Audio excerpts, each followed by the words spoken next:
Mom definitely blamed Edie, but I think Louis blamed himself. After he graduated, he just spent more and more time in his room, until Mom got him a job at the cannery.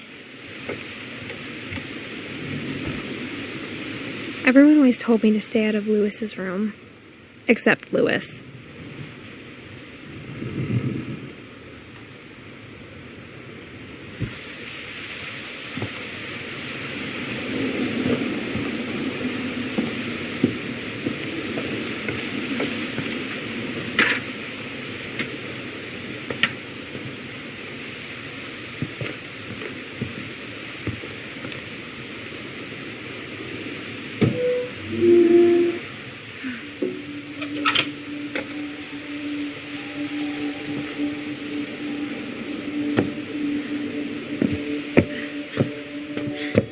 Louis's room smelled very, very familiar. That part of him lived on.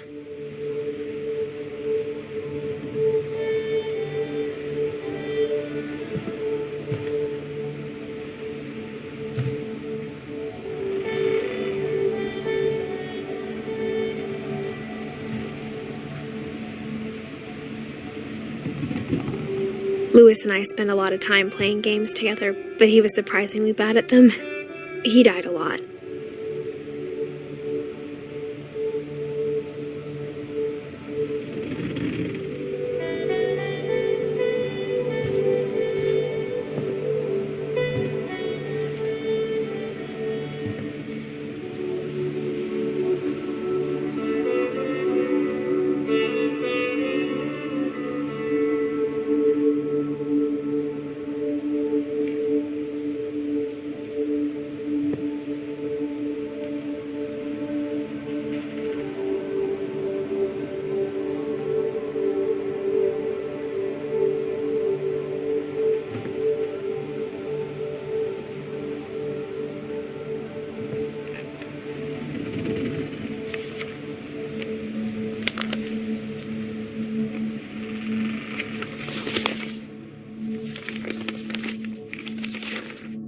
Dear Mrs. Finch, as Louis's psychiatrist, I can understand your desire for an explanation.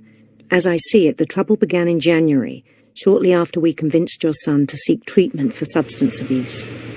Newly sober, I believe Louis first noticed the monotony of his daily life.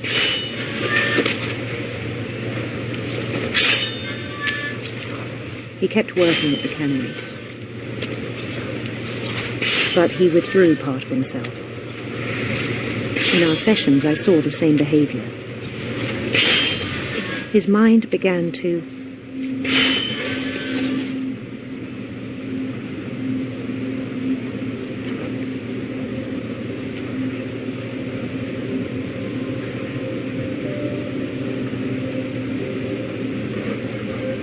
wander.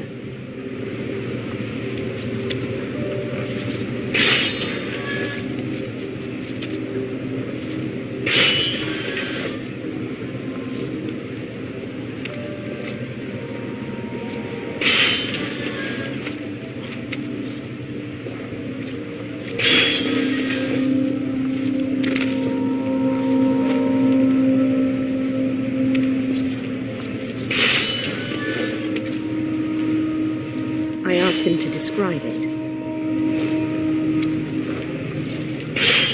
He said he started small, imagining a labyrinth. He'd feel his way about.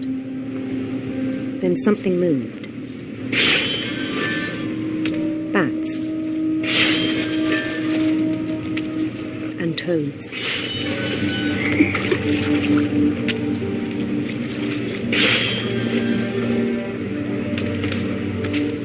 And things that have not names.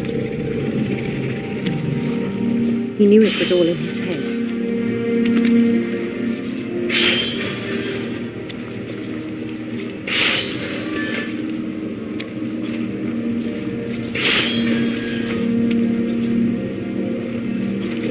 But he took it very seriously. I had hoped he'd find himself.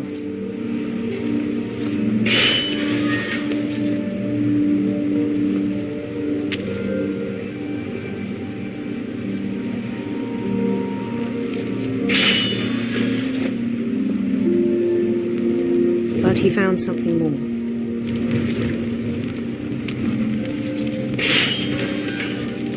I worried about him then. Daydreaming at the cannery.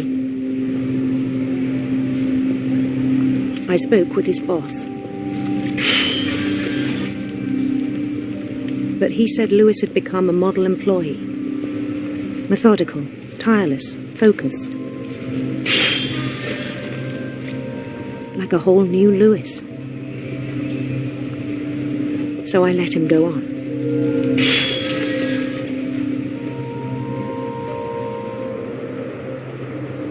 I even encouraged him. It seemed very promising at first.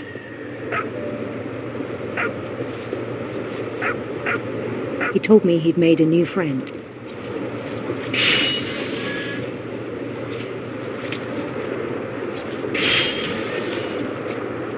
On the edge of a city he named Lewis Topia. He built the city up slowly, brick by brick. Then he made musicians.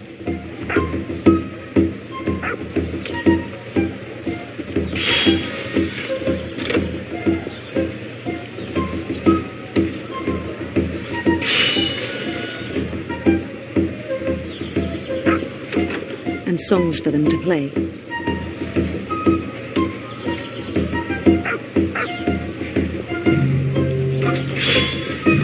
He talked about starting a band. And he was always humming something. Every day his imagination grew stronger.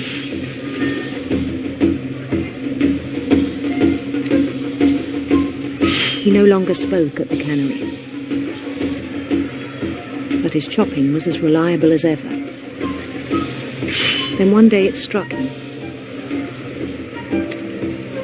that all the cheering crowds, even the stones under his feet, were all in his imagination, so he could do whatever he wished.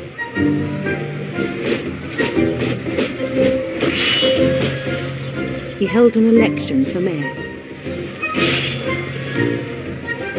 And he won. They begged him to stay, but his mind was already wandering. It became a game for him.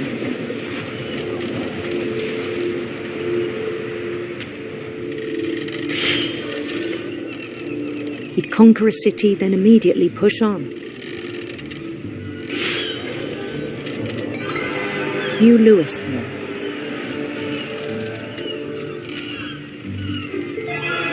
St. Louis.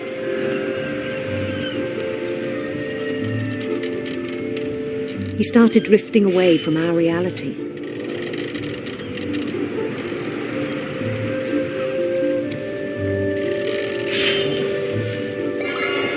Minneapolis. Until one day he forgot to go home from the cannery. Even as his mother pleaded with him, part of Lewis kept sailing on.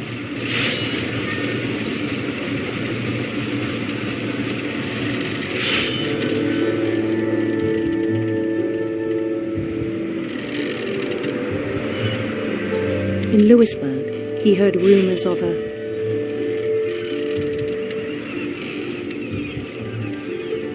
handsome queen.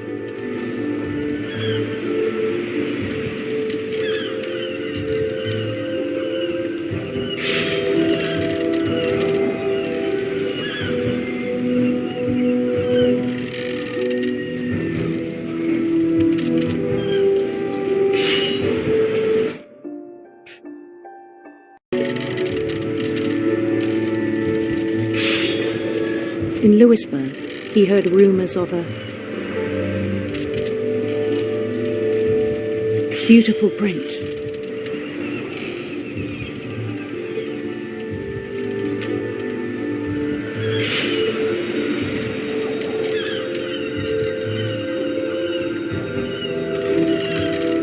The prince was on his own quest for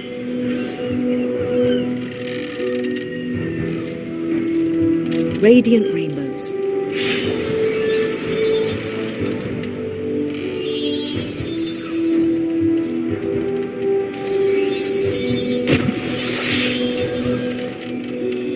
followed the sound of his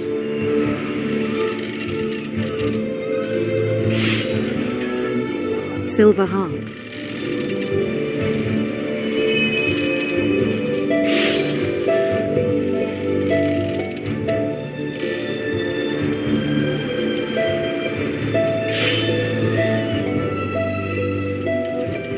His chase led him to a golden palace east of the sun and west of the moon. Even then, his logic remained sound. He knew the world was all in his imagination.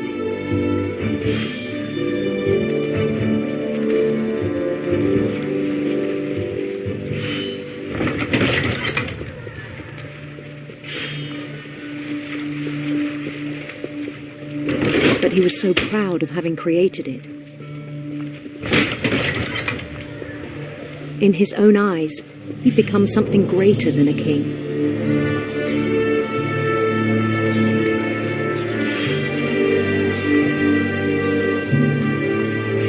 For someone who'd never known success in the real world, I think it was overwhelming. And then it struck him that the real Lewis was not the one chopping salmon, but the one climbing the steps of a golden palace.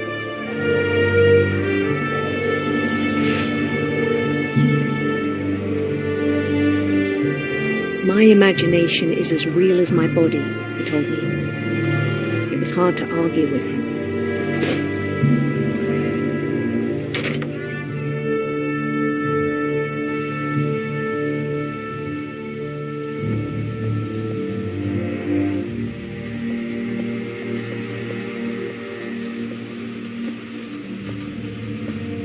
He began to forget the world we know.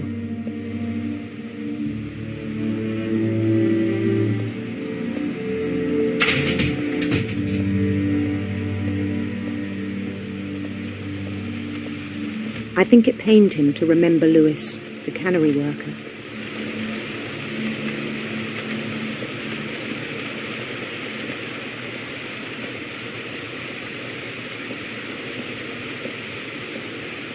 He began to despise the man with a royal contempt.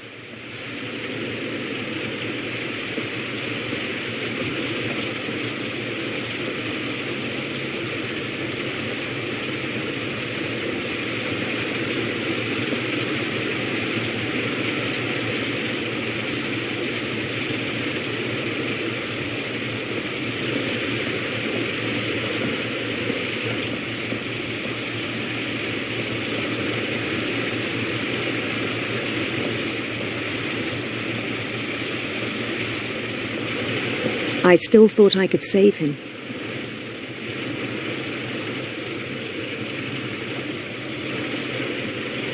Even after he said he was being crowned king over all the lands of wonder.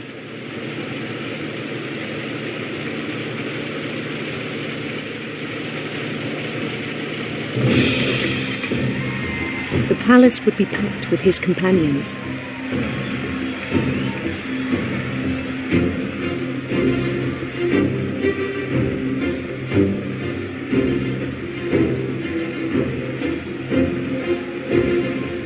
Including the wise Calico who insisted on advising him.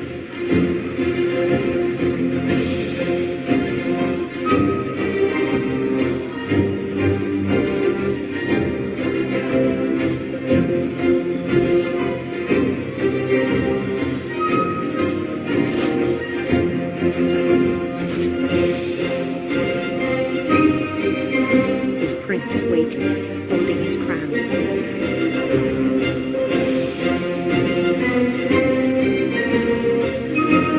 There was only one thing left to do.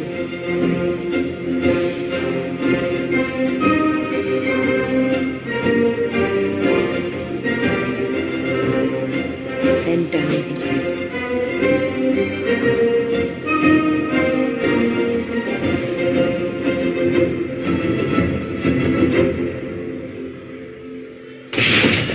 And the rest I think you know.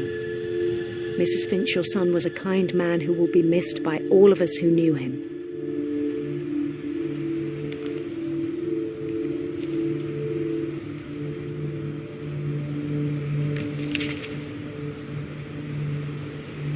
My brother was really cool. I wish you could have met him.